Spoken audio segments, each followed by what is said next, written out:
للہ رب العالمین وعلی آلہ وأصحابہ اجمعین اما بعد۔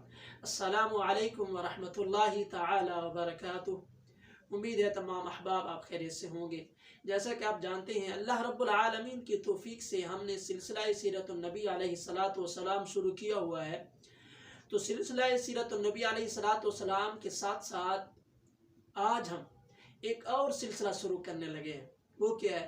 وہ ہے آقا کریم علیہ السلام کے صحابہ کرام کی حالات زندگیاں۔ آقا کریم علیہ السلام کے صحابہ کرام نے کیسے اسلام قبول کرتے تھے، کیسے انہوں نے آقا کریم علیہ السلام کی محبت کو اپنے دل میں جگہ دی، کیسے انہوں نے اسلام کی خدمت کی اور اسلام پر اپنی جانوں پر کھیل کر اسلام کی مدد کی، اسلام کی حفاظت کی، اللہ رب العالمین کے حبیب کی مدد کی۔ اللہ رب العالمین کی حبیب جس طرح تشریف لائے انہوں نے اپنی جانوں پر کھیل کر ان کا حکم مانا بھی صحیح اور اس پر عمل بھی کیا۔ اسی پر آقا کریم علیہ السلام آپ ارشاد فرماتے ہیں اصحابی کالنجوم فبأیہم اقتدیتم اہتدیتم۔ میرے صحابہ ستاروں کی مانند ہیں، اگر تم کسی ایک کی بھی اتباع کرو گے تو ہدایت پا جاؤ گے۔ اسی فرمان علیہ السلام کو دیکھتے ہوئے میرے شیخ یعنی میرے مرشد، میرے پیر سید مولائی سید ابو سلیم حافظہ اللہ، آپ کا سلسلہ یوں ہے کہ جتنے بھی آپ کے مریدین ہوتے ہیں آپ کیا کرتے ہیں؟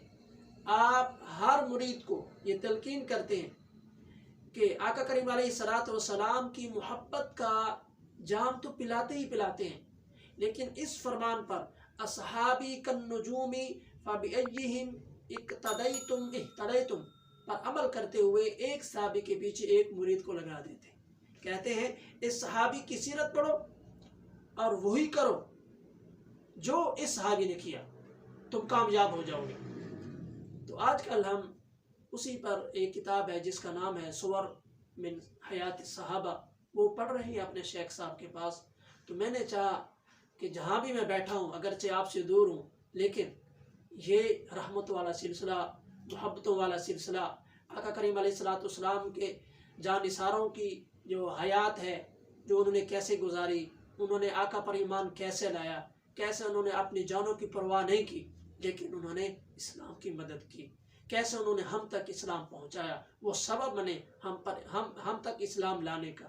انہوں نے ہمیں بتایا کہ اللہ کے حبیب علیہ السلام سے کیسے محبت کی جائے، اللہ کے حبیب علیہ السلام کے فرمان پر کیسے عمل کیا جائے۔ تو آج سے ہم شروع کرتے ہیں آقا کریم علیہ السلام کے صحابہ کرام میں سے ایک صحابی کو ہم لیں گے اور اس کی حالات زندگی پڑھیں گے، اور اس صحابی کرام کی، اس صحابی رسول علیہ السلام کی زندگی میں سے کیسے ایمان لائے، انہوں نے کیسے زندگی گزاری، کیسے ان کی موت ہوئی، کب پیدا ہوئے، اور اس صحابی رسول علیہ السلام کی زندگی سے ہمیں کیا سبق ملتا ہے، ہم کیسے ایک صحابی کی زندگی کو پڑھ لیں، ایک صحابی کی سیرت کو پڑھ لیں، اس پر کیسے عمل کر سکتے ہیں۔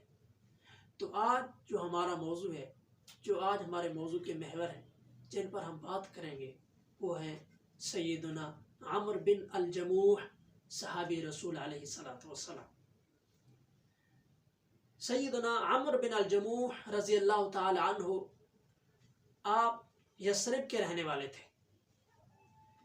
مدینہ منورہ کو آقا کریم علیہ السلام کی ہجرت سے پہلے یثرب کہا جاتا تھا۔ زمانہ جاہلیت میں عمرو بن الجموح آپ قبیلہ بنی سلمہ کے سردار تھے۔ زمانہ جاہلیت میں ہر سردار کے گھر، بلکہ اکثر لوگوں کے گھر، انہوں نے اپنے ہاتھوں سے لکڑی سے، مٹی سے، پتھر سے بت بنائے ہوتے تھے، ان کے نام رکھے ہوتے تھے، ان کی عبادت کرتے تھے اور ان کے لیے عیدیں بنائی ہوئی تھیں، مختلف رسومات وہ کرتے تھے. جب ان کے اوپر کوئی بڑی مصیبت آتی تھی تو وہ اس کے سامنے جاتے, جھکتے اور اپنی آرزو پیش کرتے, التجا کرتے. تو حضرت عمر بن الجموح رضی اللہ تعالیٰ عنہ زمانہ جاہلیت میں جو ان کے گھر بت تھا, آپ کے بت کا نام تھا منات. تو یثرب میں آقا کریم علیہ السلام نے اسلام کا پہلا سفیر جو بھیجا اسلام کی تبلیغ کے لیے, اسلام کا پہلا دائی, وہ تھے سیدنا مصعب بن عمیر رضی اللہ تعالیٰ عنہ. مصعب بن عمیر رضی اللہ تعالیٰ عنہ جب آپ یثرب آئے تو لوگ جوک در جوک آپ کے ہاتھ پر بیعت کرنے لگے, اسلام میں داخل ہونے لگے. اسی طریقے سے عمر بن الجموح رضی اللہ تعالیٰ عنہ کے 3 بیٹے ہیں, معاذ, معوذ اور خلاد, اور یہ تینوں ایمان لا چکے تھے. اس طریقے سے آپ کی زوجہ حضرت ہند, یہ بھی حضرت مصعب بن عمیر رضی اللہ تعالیٰ عنہ کے ہاتھ پر ایمان لا چکی تھی. اب عمر بن الجموح کو یہ معلوم نہیں تھا, ہاں یہ معلوم تھا کہ ایک دائی آیا ہے, تبلیغ کرنے والا آیا ہے, وہ ایک نئے دین کی طرف بلاتا ہے. تو ایک دن کہنے لگے سیدہ ہند سے, اپنی زوجہ سے, کہ یہ جو نیا مبلغ آیا ہے نا, نیا دائی آیا ہے, اس سے خود بھی دور رہنا اور اپنے بچوں کو بھی دور رکھنا. تو آپ کہنے لگیں سمعا و طاعت, میں نے سنا اور اطاعت کی. لیکن آپ کہنے لگی جو مصعب بن عمیر رضی اللہ تعالیٰ عنہ اسلام کے دائی یہاں یثرب میں آئے ہیں, ان کے بارے میں اپنے بیٹے سے رائے بھی جان لیجئے. تو کہنے لگے ویحکی, ہلاکت, ہلاک ہو. تو انہوں نے بلایا اپنے بیٹے کو, حضرت معاذ بن جبل رضی اللہ تعالیٰ عنہ کو. تو انہوں نے کہا ہاں وہ دائی کیا کہتا ہے؟ تو وہ کہنے لگے جو کچھ میں نے ان سے سیکھا ہے. انہوں نے سورہ فاتحہ پڑھی اپنے باپ کے سامنے, حضرت عمر بن الجموح کے سامنے. وہ کہتے ہیں بسم اللہ الرحمن الرحیم, الحمد للہ رب العالمین, الرحمن الرحیم, مالک یوم الدین, ایاک نعبد و ایاک نستعین, اہدنا الصراط المستقیم, صراط الذین انعمت علیہم, غیر المغضوب علیہم ولا الضالین, آمین. انہوں نے سورہ فاتحہ پڑھ کے اپنے باپ کو سنائی تو وہ حیران رہ گئے, کہنے لگے کتنا اچھا یہ کلام ہے, کتنا خوبصورت یہ کلام ہے, کتنی خوبصورت یہ دعوت ہے, کیا اس کے پاس اس سے بڑھ کر بھی اچھا کلام ہے, خوبصورت ہے؟ حضرت معاذ کہنے لگے ہاں بابا جان ہے, اس سے بھی زیادہ, آپ آؤ تو صحیح, ایمان تو لاؤ. تو انہوں نے کہا آپ کی پوری قوم حضرت مصعب بن عمیر رضی اللہ تعالیٰ عنہ کے ہاتھ پر ایمان لا چکی ہے, آپ جاؤ تو صحیح, دیکھو تو صحیح. عمر بن الجموح خاموش ہو گئے. ان کے بیٹوں نے کہا, ان کی زوجہ نے کہا کہ جو آپ کے, انہوں نے کہا میں حضرت مصعب بن عمیر رضی اللہ تعالیٰ عنہ کے پاس نہیں جاؤں گا جب تک میں اپنے خدا سے مشورہ نہ کر لوں. اب خدا کون ہے؟ وہ ایک لکڑی کا بت بنا ہوا ہے جس کا نام منات رکھا ہوا تھا. جب اس سے مشورہ نہ کر لوں تو کہنے لگے وہ تو ایک لکڑی ہے, بہری, گونگی, نہ دیکھتی ہے, نہ وہ سنتی ہے, نہ وہ بولتی ہے, تو وہ آپ کی کیا مدد کرے گی؟ تو وہ کہنے لگے نہیں, میں اس کے ساتھ مشورہ کیے بغیر, اس سے بات کیے بغیر نیا دین قبول نہیں کروں. تو پھر کیا ہوا؟ اب عجیب بات یہ ہے کہ اس گھر میں تمام ایمان لا چکے ہیں. جو اس گھر کا سربراہ ہے سیدنا عمر بن الجموح, وہ سردار ہیں گھر کے, زمانہ جاہلیت میں سردار تھے. ان کے بیٹے ایمان لا چکے ہیں, ان کی گھر والی بھی ایمان لا چکی ہے, لیکن وہ سب حکیم ہیں اپنی جگہ پر. معاذ بات کرتے ہیں تب بھی حکیم ہیں, معاوض بات کرتے ہیں تب بھی ہیں, خلاد تب بھی ہیں, ان کی زوجہ ہندہ تب بھی, اگرچہ وہ کافر ہے لیکن حسن اخلاق نہیں جانے دے رہے, اخلاق سے بات کر رہے ہیں, پیار و محبت سے بات کر رہے ہیں کہ دین اسلام کو ہم نے لوگوں تک کیسے پہنچانا ہے. تو کیا ہوا؟ عمر بن الجموح آپ جاتے تھے دن میں, دوپہر کے وقت اس کی عبادت کرتے, اس کو عطر لگاتے, اس کو منات کو, اپنے بت کو صاف کرتے. تو انہوں نے دیکھا کہ ہمارا باپ جو ہے نا یہ پیچھے نہیں ہٹ رہا. آپ کی عمر اس وقت 60 سال ہو چکی تھی. تو انہوں نے کیا کیا, انہوں نے جب عمر بن الجموح رات کو سو گئے، حضرت معاذ اور ان کے بھائیوں نے اس بت کو اٹھایا اور ایک گڑھا تھا بنی سلمہ کا، وہاں جا کے پھینک دیا گندگی میں۔ جب وہ صبح اٹھے تو انہوں نے اپنے بت کو نہ پایا۔ جب عبادت کرنے گئے انہوں نے کہا میرا خدا کہاں، کس نے اٹھایا؟ غصے میں، شدید غصے میں، ایسے جیسے ان کا منہ ہل رہا تھا، جیسے کہ بندہ شدت میں اپنے زبان کو جو ہے نا وہ چباتا ہے، اس طریقے سے غصہ ہو رہے تھے۔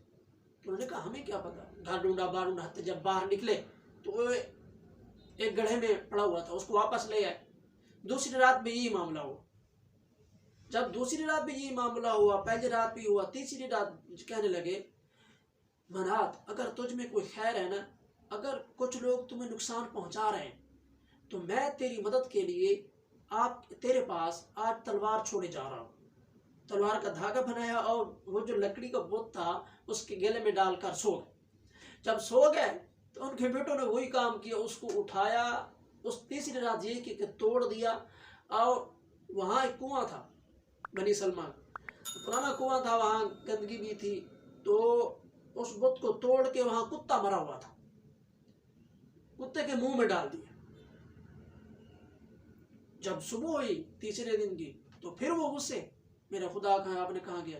تو ڈھونڈتے ڈھونڈتے گئے تو وہاں دیکھا کنویں پڑا ہوا تھا اور کتے کے منہ کے اندر۔